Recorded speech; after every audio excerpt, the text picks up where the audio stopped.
It is a tale told by an idiot, full of sound and fury, signifying nothing.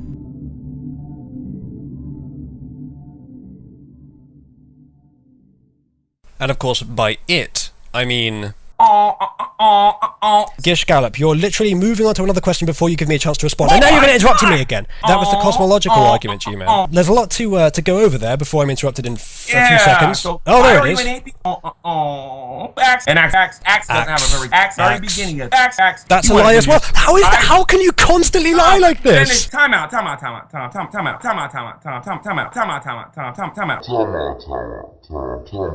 Jesus fuck, man. Yeah, so as I'm sure you can see, my time spent with G-Man was analogous to time one might spend trying to teach a 5-year-old child the finer points of quantum mechanics while they're having a tantrum. Fun, right? Wrong! This was supposed to be a debate. No one said anything about babysitting a man twice my age. More on that later. First, let's ask G-Man his opinion on what he was doing. Are you deliberately wasting time, or is this what you do naturally? No, this ain't what I do naturally.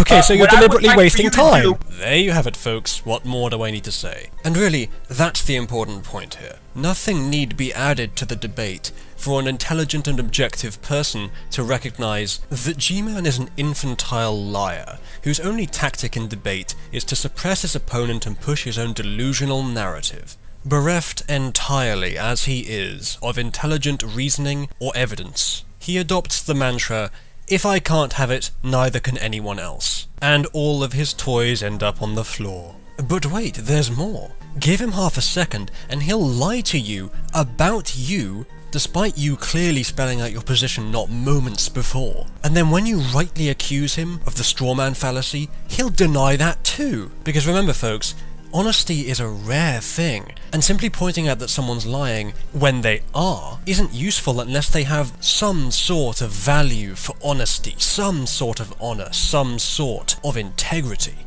But G-Man, he's the product of a sort of artificial selection, whereby any theist who attempts to argue with any integrity is going to be shown very quickly to be wrong.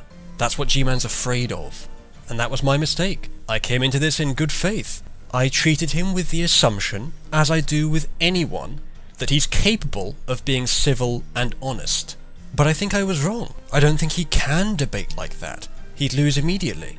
To those of you saying I should have known better, well, I wasn't expecting much, but he was a lot worse this time than I've ever seen him before. And I have had debates with theists who have been genuinely pleasant, who I've had actual good conversations with.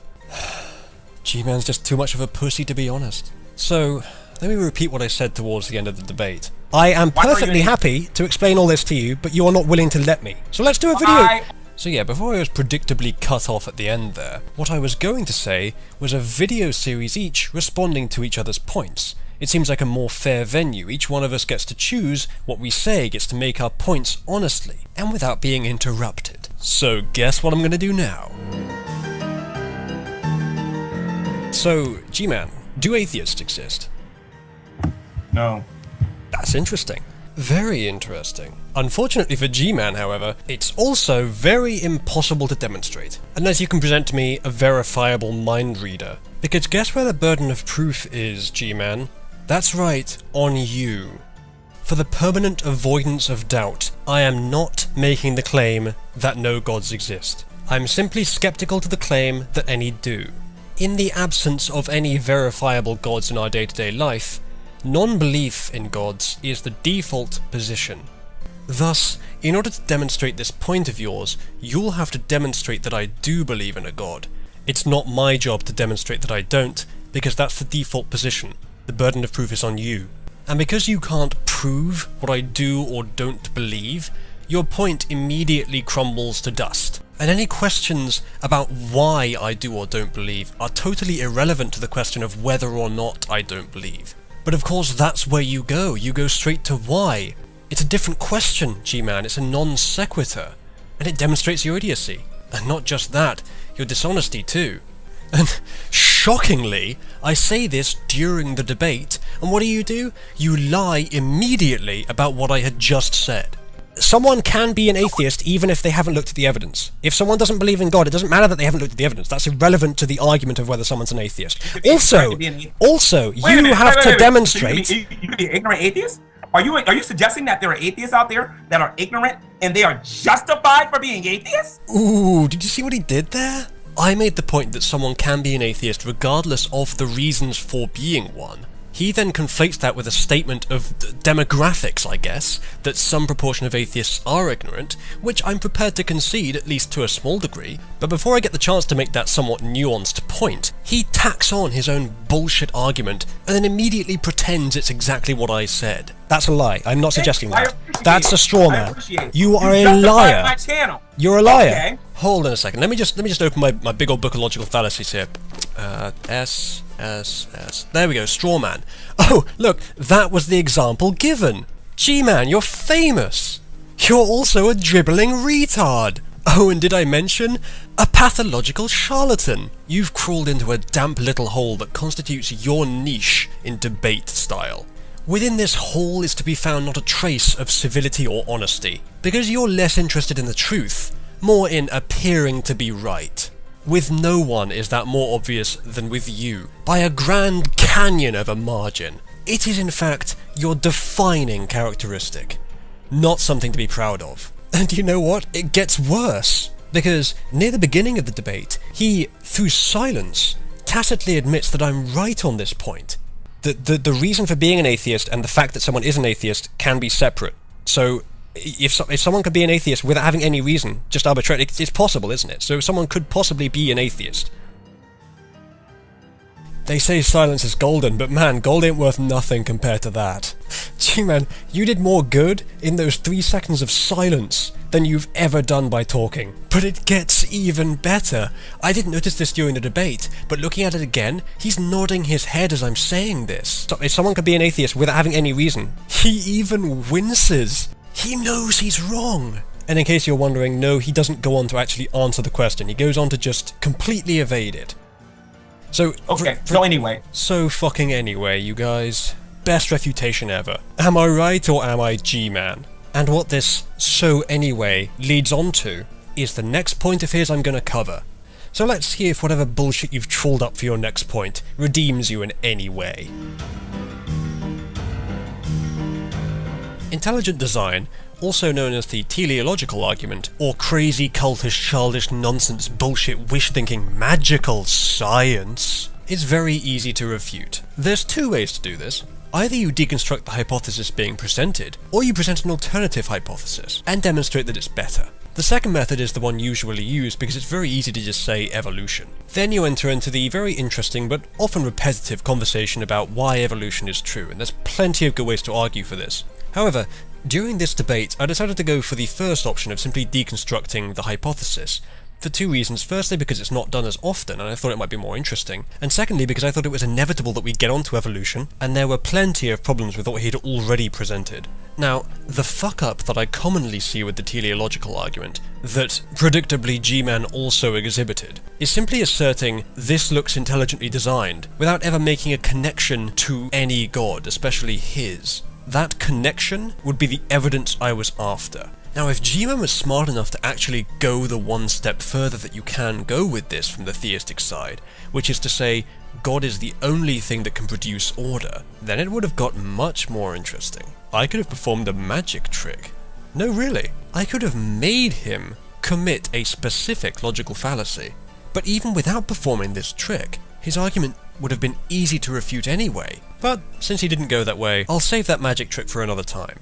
So let's talk about what he did actually say. The argument for intelligent design, is that when we look at this phone, we know an intelligence made it. Well, no disagreement so far. Yes, phones are made by people. Problem is, that's not relevant in the slightest to the question of whether humans are intelligently designed by a god. So why are you even bringing it up? When you were born, you were intelligently made because your mom and dad had sex. Ooh, no, you sneaky fucker. Sexual intercourse doesn't involve a process of design, unless we're talking some very kinky architects. Now, it's true that the genetic mixing happens within the body of an intelligent being, but the design process, if you can even call it that, is not intelligent. And unsurprisingly, this is still completely irrelevant to the question of whether God had any hand in creating anything. It doesn't even approach God. So far, the only thing you've argued for accepting your misnomer that humans are the result of intelligent design via sexual intercourse, is that phones and people are the results of intelligences doing things.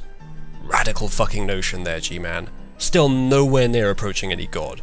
And because the hypothesis you presented is so different from what is usually meant by intelligent design, let's call it something else. You know, just so that we don't accidentally commit the ambiguity fallacy. Right, G-Man? I'm gonna call your hypothesis intelligent fabrication, because all it states is that intelligences can make things, including other intelligences, though in that case only through a specific process. And you were intelligently made, you cannot prove that you were not intelligently made. I'm evolutionarily made. Prove I'm not. Haha! The fallacy game. Fun for the whole family.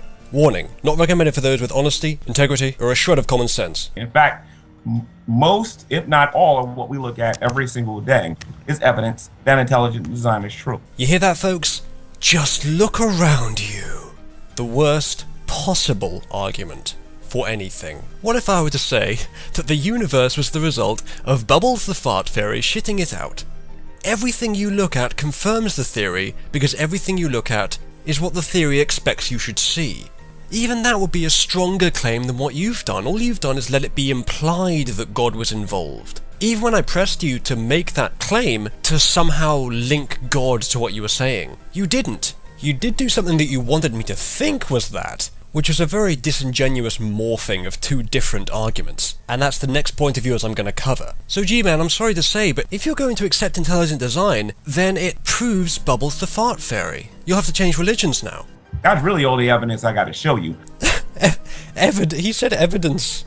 He called that evidence. Oh my god, G-Man. Okay, so it should be pretty obvious, but let me spell out what G-Man's trying to do here. Here's an example, okay? So I define evolution as cheese. Literally, cheese, the food. Now, G-Man, do you believe in evolution?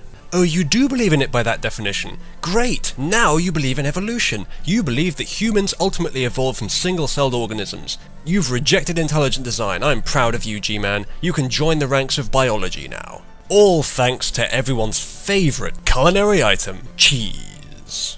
That's it, cheese. We'll go somewhere where there's cheese.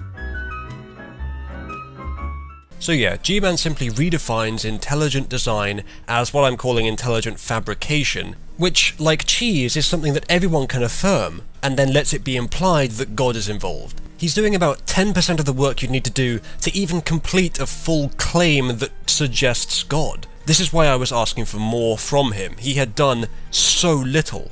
And this is a more general criticism of his points, which applies to, I think, all of them. They're deliberately unclear, they're deliberately ambiguous, to allow him to move around at will without being tied down to any particular claims. Gotta love them portable goalposts. What your job is to do now is to tell me why that's not a good reason to believe that there is a supernatural intelligence that I able can to create everything. Well said, past me. Yes, that I can do, and shall now very quickly. It'll be the same argument I made live, just presented a bit better. Okay, so if I say that 1 + 1 = 2, and we agree on that, that's the first premise of my argument, and then the conclusion of my argument is that evolution is true. Does that work for you? No, it's a non sequitur, which is exactly what you're doing. Your first premise is that phones look intelligently designed, and that people are formed by a process that's undertaken by intelligences. Your conclusion is God exists. It's a non sequitur. Your one premise does not lead to your conclusion in any sense. But I suppose more the fool me for expecting anything resembling sense to emerge from you. It's like you're trying to use the teleological argument before you've even understood it, and it's so simple, G-Man. Your performance was so pitiful, I'm going to do you a favour. I'm going to make the argument for you. Then my pity will expire, and I'll do what I would naturally do. Destroy the bad logic. Now, since you don't know what a syllogism is, so do you know what a syllogism is? Can you put your argument into a syllogism, so it actually makes sense? No, I'm not going to do that. You don't know what a syllogism is, do you?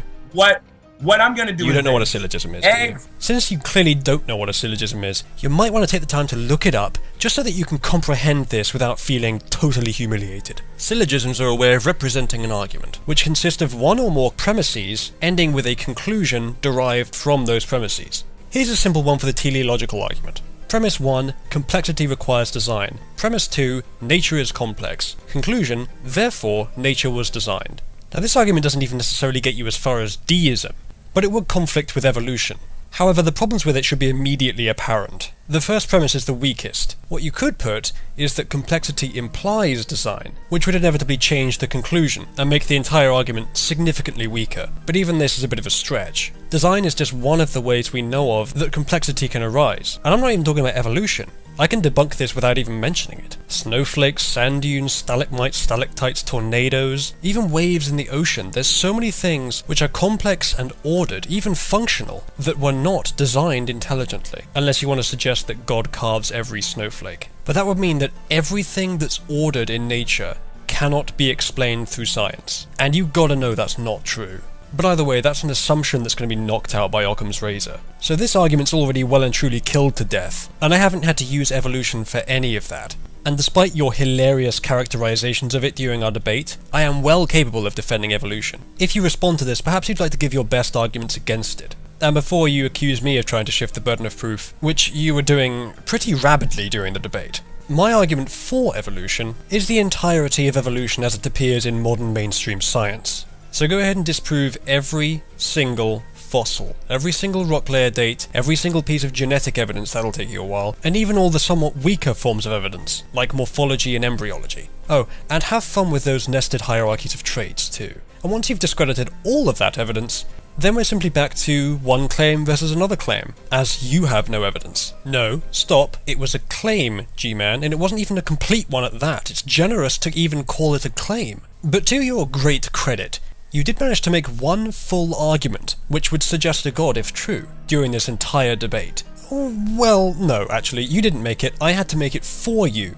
and then handily destroyed it, and I'm still convinced you don't understand how I destroyed it. But I shouldn't get ahead of myself, I haven't even shown you the title of this point yet. Suffice to say, it's a fucking good one. As I mentioned earlier, G-Man does a strange thing with this one. He integrates the cosmological and teleological arguments together in such a clumsy and incoherent way that it's difficult to even make these two separate sections. He presents them as if they're a single argument, but without any sort of logical connection between the two. Actually, the way I characterize it is that as soon as the teleological argument isn't working for him, he just switches to cosmological, pretends they're the same argument so he doesn't have to admit that the teleological argument has failed.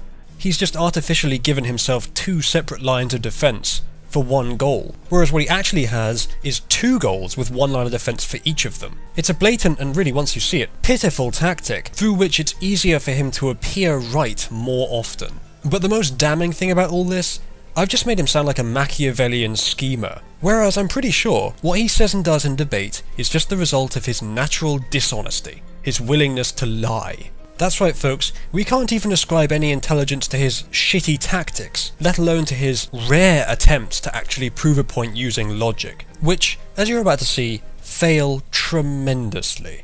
Now I'm going to play you a clip to illustrate G-Man's point here, but as I said before, it's a mess, so I'm going to have to try and talk you through it. How does any of what you just said go anywhere near demonstrating a god? So what you said is that phones are designed by people, we agree with that, and that people ultimately derive from people having sex, right? So how does any of that indicate a god? And intelligence, because now this is when we get to the precept. The further you go back to God. Right. Well, firstly, I could go into presupposition, including the fact that I don't think you actually know what it means, even though that is what you're doing here. But that's a minor point, so I'll stay off it for now. If I'm generous and ignore the fact that you asserted God as a necessary conclusion rather than just a possible conclusion, I would say that what you're doing here is proposing a hypothesis, that being God, to explain what you perceive as a problem. That problem being the lack of an explanation for complexity in nature. That is a claim, as I mentioned earlier. Where you've inserted God, you could just as easily insert anything else that has some similar attributes to your God. And that's even assuming we don't have a better explanation for how this happened. And that there are no other problems with your logic. So to try and decode and reify the argument you're making here, you say that if you work it all the way back, you get to God. Now we can interpret that to be effectively the prime mover argument, whereby everything has to have a cause, so what's the first cause?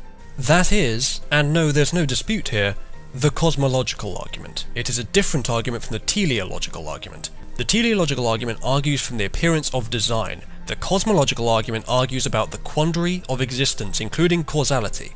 And now, in the interest of fairness, I'm going to play what you said after that, respond to it, and then we're going to get on to when I actually put your argument into a syllogism, which turns out to be basically what I've just said. Now, you might try to argue the God of the gaps, but it doesn't work that way.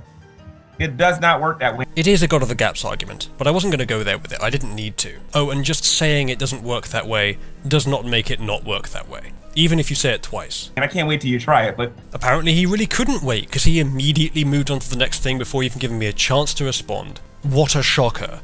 The further you go back, eventually you go back to the singularity. Oh, the singularity? You mean the point at which artificial intelligence begins to grow exponentially? No. Perhaps you mean the quantum singularity, which is one suggested idea about how the universe started, which, and I'm not an expert, I believe has been at least partially substantiated, if not fully. That's what the work at the Large Hadron Collider is for, among other things. Okay? And when you go back to that singularity that supposedly started everything, that supposedly expanded all this time, I can show you how that's a scientific impossibility. No, you can't. But just before we go on, do you mind if I indulge myself quickly? Singularity, singularity, singularity, singularity, singularity, singularity, singularity. The eyes just make it. Singularity. Is it ebonics or brain damage? Discuss in the comments section. But I can also show you why an intelligence could be behind it. Oh, could be behind it. So you're an agnostic theist? No? Oh, just dishonest then. And my intelligence argument is going to hold more weight than your bang is. Oh yes, I'm sure. One obviously illogical and frankly childlike claim from the mind of an adult child versus all of modern physics. Yeah, you've got a pretty good chance there, G-Man. Best of luck to you. Sure, okay, I wrote an article on this, so this will be interesting. Cosmological argument, let's go. So finally, the most important person in the room gets a chance to talk. Let's see what he says, shall we? Is your argument as follows: everything that exists requires a cause, the universe exists, therefore the universe was caused. This syllogism is the basic form of the cosmological argument. There are other forms, but I'm pretty sure G-Man doesn't know about them. Don't worry, they're all ineffective. I presented this in good faith. I was really trying to understand his argument, and he seemed to agree with me. Yeah, let's say that, yes. Okay, well, we'll start with that. Again demonstrating his determination to make his arguments as vague as possible. G-Man chooses to agree with this argument partially because he knows this is actually what he's saying, but refuses to agree with it fully, saying, let's go with that for now, because he senses that I am going to destroy it. Well folks, he was right. This is probably one of the best examples of a refuted theist argument. I would go so far as to say it's famously refuted. So easy is it in fact to refute, that I did just fine during the live show, so why not just play that for you? You're either going to have to do special pleading or infinite regress. So let me explain how this works. It's very simple. It's so simple in fact that G-Man couldn't get it. The first premise is everything that exists must be caused.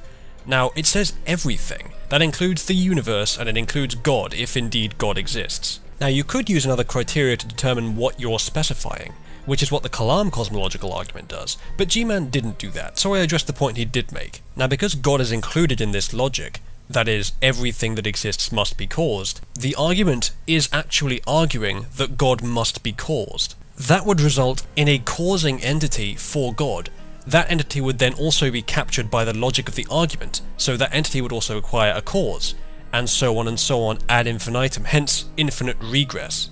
The only way that you can attempt to escape this is by exempting God from the argument's logic. There's two ways to try to do this. You can either change the argument's logic, which would be a different argument, or you can just arbitrarily exempt God. That's what G-Man does, and that is the perfect example of special pleading, which is a logical fallacy. Okay. By that logic, God requires a cause. No, he doesn't. That's special pleading. That's a logical fallacy. No, it isn't. No, it isn't. Because again, but it is though. We go by the time out. Because we go by the claim, and the claim says that God is infinite and God is self-existing.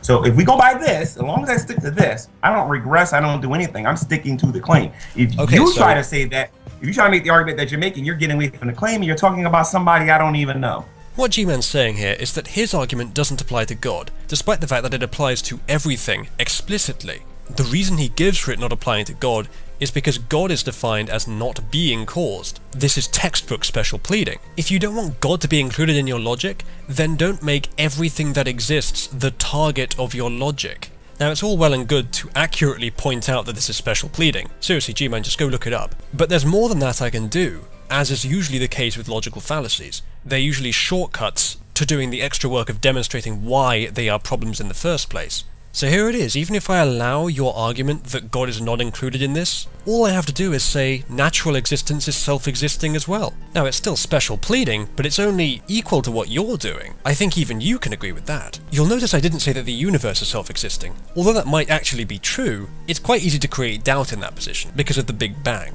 No, not even slightly. Your argument, which I vocalized and you agreed to, was that everything that exists must be caused, and you argue that God exists, therefore he must be caused. Wait, so stop there a minute. Everything was caused. Show me something that wasn't caused. Oh, so everything was caused, including God, right? No, because special pleading. I've made this point enough. If I seem to be repeating myself a lot, it's only because G-Man is consistently wrong. So, show you something that wasn't caused. Interesting that you're asking me to do this when you're the one claiming that there is actually something that wasn't caused, that being God. Can you show me God? I didn't think so.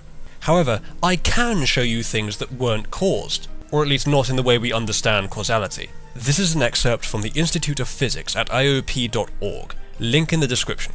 Quote, radioactive decay is determined by quantum mechanics, which is inherently probabilistic, so it's impossible to work out when any particular atom will decay, but we can make predictions based on the statistical behavior of large numbers of atoms. End quote. On the quantum level, the universe is not deterministic, but is in fact probabilistic. This means that causality is not working the same way that we understand it to work on levels above the quantum. This is why virtual particles can appear without cause. So you see, G-Man, science has done your work for you in providing a way for something to happen without a cause. Simply go very, very, very small. Yes, even smaller than your IQ. You said that everything that exists is caused, and God exists. You said that. Yeah, you agreed. You agreed. I agreed. Yeah, I exactly. agreed. I said, yeah, let's go with that. That's what I said. I said, yeah, let's go with that. Oh look, what a surprise. He did exactly what I said he was going to do. He relied on the fact that he had only sort of agreed with my vocalization of what his argument actually was to evade it when I destroyed it. If you watch the entire debate, look out for me. See if you can find an argument that he makes that's clear, well-defined, and unambiguous. Even if it's obviously wrong. Let me know in the comments, because I can't think of one. He's a slippery fucker. Are you dropping the argument that I vocalized for you, that everything that exists must be caused? No, I'm not. No. So you see, folks, at the same time, he's not adhering to the argument when I'm destroying it, but he's also not dropping it. He's somehow taking the literally impossible middle ground. That is how slippery this fucker is. My argument is intelligent design for my reason to believe that God exists. And as if we needed any more evidence of his slipperiness, he's now cut away from the cosmological right back to the teleological. We've gone around in a big circle. I've destroyed him on every little point, but he hasn't admitted it a single time. He is well practiced in tactical dishonesty, with the aim of making himself appear right, even when everything shows that he's wrong. What you can do is say that nothing, and this is funny, because I like to know what definition of nothing is. Like, if nothing's there, I mean nothing, like no matter, no energy, and nothing. This is from later in the debate, and G-Man has arbitrarily moved on to nihilo ex nihilo, another form of the cosmological argument. This point in the debate is a great example of G-Man's incivility and dishonesty. He persistently interrupts me giving him the response to this question, and then, I suppose when he realizes I can respond to it, he just arbitrarily moves on to the next thing. It's like he knows he's wrong or something. The argument is that nothing cannot cause anything, therefore there must have been something else to cause whatever we observe to be the first effect. It's basically just a rewording of the standard cosmological argument that I presented for him earlier. The flaw with it that I tend to go for first when I hear this argument is that it makes the assumption that there was a time or state of existence in which nothing existed. And since that state of existence, in which absolute nothingness does actually exist and is the only thing that exists, is a requisite for his argument, I ask him to demonstrate that it has ever existed. I'll play you the rest of the clip because we don't go any further than that.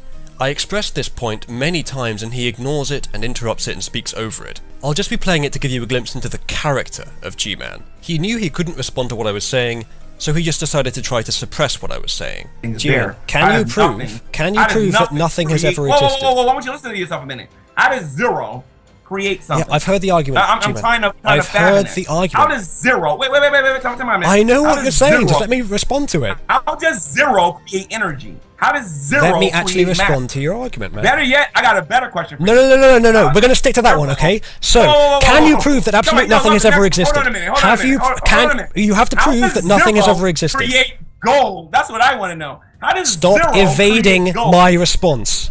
You have to prove. special, please. I didn't say it was. You have to prove that nothing has ever Intelligent existed. design- Wait a minute, Stop wait a minute, interrupting wait a me. minute. Let me make my Let me tell you response. guys what this guy is You doing. have to prove that nothing has existed. The original argument. Time out. Jesus The fuck, original man. The original argument was to prove that you was not an atheist. Yeah, real subtle subject change there, G-Man. No one noticed. And in case you're wondering, no, he didn't return to this subject, he just immediately skipped off to something else. Because I want to make it clear that we start arguing about how the universe started and whatnot. Nothing you say If is that's clear. going to be the argument. Wait a minute. That's going to be the argument. It's no longer about why you're not an atheist. Yeah, no shit, so why do you bring it up? Your argument for why I'm not an atheist was the teleological argument. Your argument for why that was true was the cosmological argument. So you've literally just announced that your chain of reasoning is unlinked. So in one short sentence, you've unpicked your entire debate. And then following this, you have the audacity to say, And you need to concede to defeat. wow. He might as well have said, I've done nothing of any use during this debate, therefore I win. But that's what we expect from G-Man, right? I mean, he didn't even try to set up this I've won thing that he did. In fact, he did exactly the opposite. He set up my victory and then claimed it himself. What a moron. It's just one of the many tactics that defines him. And this is without exploring his constant mischaracterization of me. Basically live slander, which he slips in along with obviously wrong points and then says something else immediately before giving me a chance to respond to them. That's textbook Gish Gallop. It's G-Man's primary tactic and the only way he's ever appeared right for even a moment. He's not the first person I've debated who uses these kinds of tactics. Trust me, you wouldn't want to be like the others. So are you saying that black people don't commit more crime in the United States? You are such a fucking liar.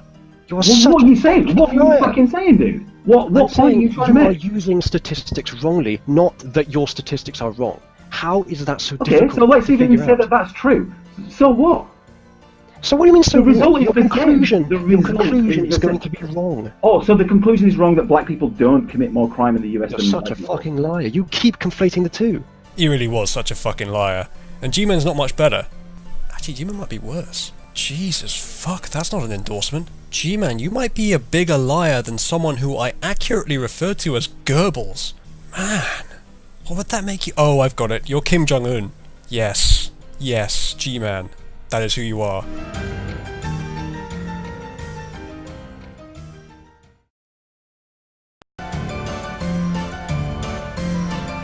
Okay, let's have a rummage around the bottom of the barrel here, see what we can find. Oh look, it's yet more G-Man. Okay, what's this? The world's fastest flip-flop. No, it's not Hillary Clinton. It's worse. Oh, and by the way, for those who were watching, before I came here, I asked Tom what we was going to be debating about, and Tom didn't even want to tell me. That's He a wanted lie to as well. just- How is that? How can you constantly lie like Finish, this? Tom. Tom, let me finish, Tom. You're lying again. When we came on air, he said he wanted to talk about presupposition. Hold on, run that by me again. Before I came here, I asked Tom what we was going to be debating about, and Tom didn't even want to tell me. He said he wanted to talk about presupposition. I asked him what we'd be debating about and he didn't tell me. But he did tell me and it was presupposition. Good job, G-Man. You've demonstrated that you're a liar. As if that needed demonstrating. Okay, you've changed your argument. You've literally, in the space of 5 seconds, have changed your claim. His propensity for dishonesty is still amazing me right now. In case you were wondering, the second edition of his claim was actually true. I did want to talk about presuppositional apologetics. We discussed it before the show and he said he didn't want to discuss it. So we didn't. Speaking of which, let's see what's next in the barrel. What's this one? The missing Levian Satanists. Well, that sounds interesting. You know that there are atheists that are Levian Satanists that claim to be a god. I didn't notice this during the debate, but I think he said that the Levian Satanists are atheists. You would have to have a very biased interpretation for this to be true. But of course that's what we can expect from G-Man. Do Levian Satanists exist? Yes or no? Now, you probably wouldn't have expected this topic to be much of a sticking point, would you? But this is G-Man we're talking about, and he'll do anything to make himself appear right. And in this case, that meant employing maximum pedanticism. Now remember, G-Man plays the definition bait-and-switch game, and so I had to be specific, especially when he wasn't being. Therefore, I asked for his definition of a Levian Satanist. Define a Levian Satanist for me.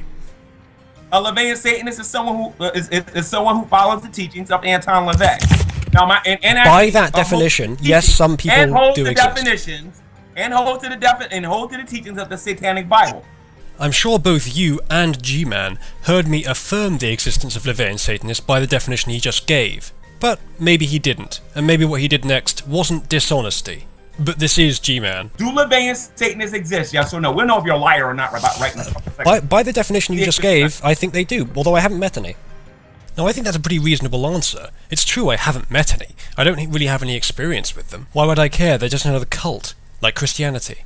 But I have heard of them. I have heard of them spoken of as if they currently exist, and the fact that G-Man's bringing them up and asking if I believe they exist leads me to believe they probably do. And so I said I think they do. I wasn't going to affirm it with certainty, because I wasn't certain. My vagueness in this case was due only to honesty. Turns out, G-Man doesn't like it when someone else is as vague as he likes to be, even when that person is being vague for honest reasons. You think they do? I haven't met any, as I say. They probably do. This is not even a serious conversation. You're like a giant troll. Just to put this in perspective, this is G-Man calling someone else a troll. So you're telling me that LaVeyan Satanists I think don't actually exist. you're right. Did you catch that, perchance? I said I think they do exist. He then told me that I think they don't exist. How could that be any more dishonest? Another textbook straw man. That was a straw man. No. You say you think that LaVeyan Satanists exist. Oh, so you were listening. So G-Man, does that mean you disagree with this guy? You just said that you don't believe that LaVeyan Satanists No, I didn't. exist. Hey G-Man, you're a liar. And let me be clear, I'm not stating that as a momentary thing. I'm not saying that you have lied. I'm saying that your character is that of a liar. A liar is something that you are. When you're at your worst and when you're at your best, you are a liar.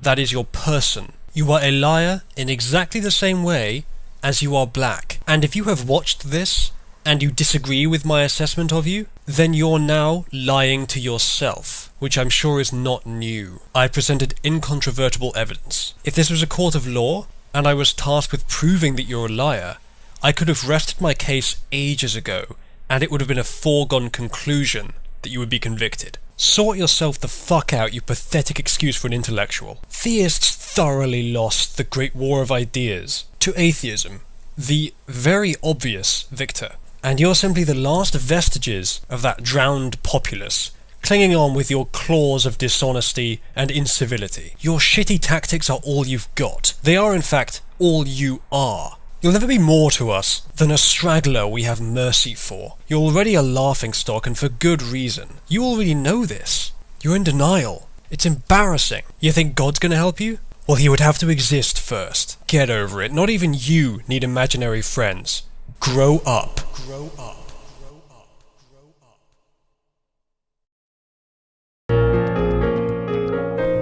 Thank you so very much for watching. Do hope you come again. There's even more stuff at oozaloo.net. And if you really enjoy what I do, you could consider becoming a patron at patreon.com/oozaloo.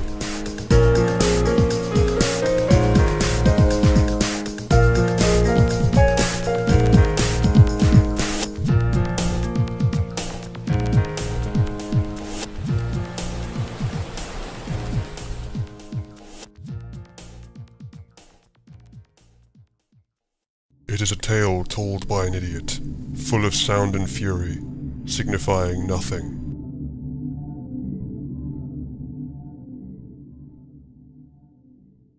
And of course, by it, I mean... Gish Gallop, you're literally moving on to another question before you give me a chance to respond. And now you're going to interrupt me again. That was the cosmological argument, G-Man. There's a lot to go over there before I'm interrupted in a few seconds. So oh, there it is. And Axe doesn't have a very very beginning of Axe. That's a lie as well. How is that? How can you constantly lie like this? Time out.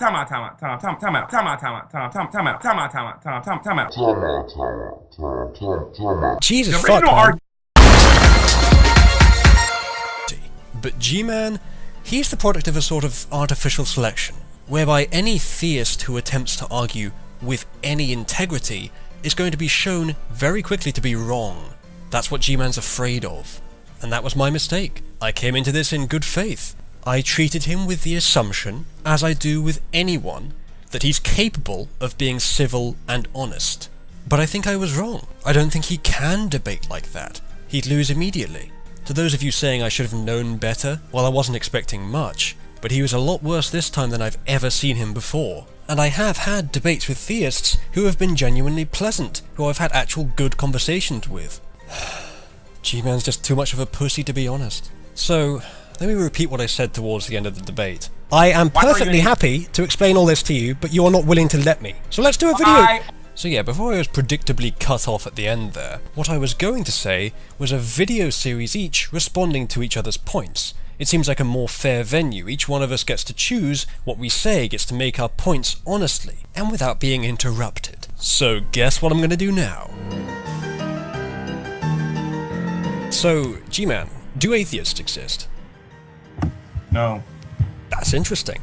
Very interesting. Unfortunately for G-Man, however, it's also very impossible to demonstrate, unless you can present to me a verifiable mind reader. Because guess where the burden of proof is, G, whose only tactic in debate is to suppress his opponent and push his own delusional narrative. Bereft entirely, as he is, of intelligent reasoning or evidence, he adopts the mantra, "If I can't have it, neither can anyone else." And all of his toys end up on the floor. But wait, there's more.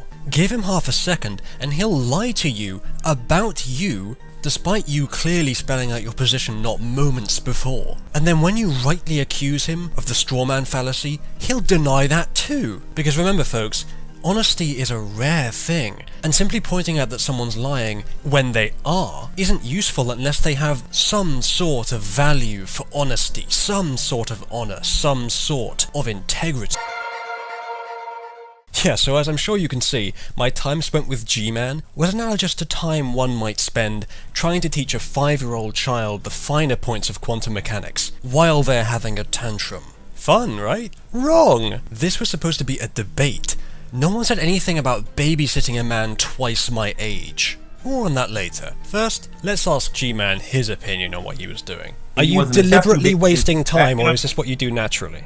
No, this ain't what I do naturally.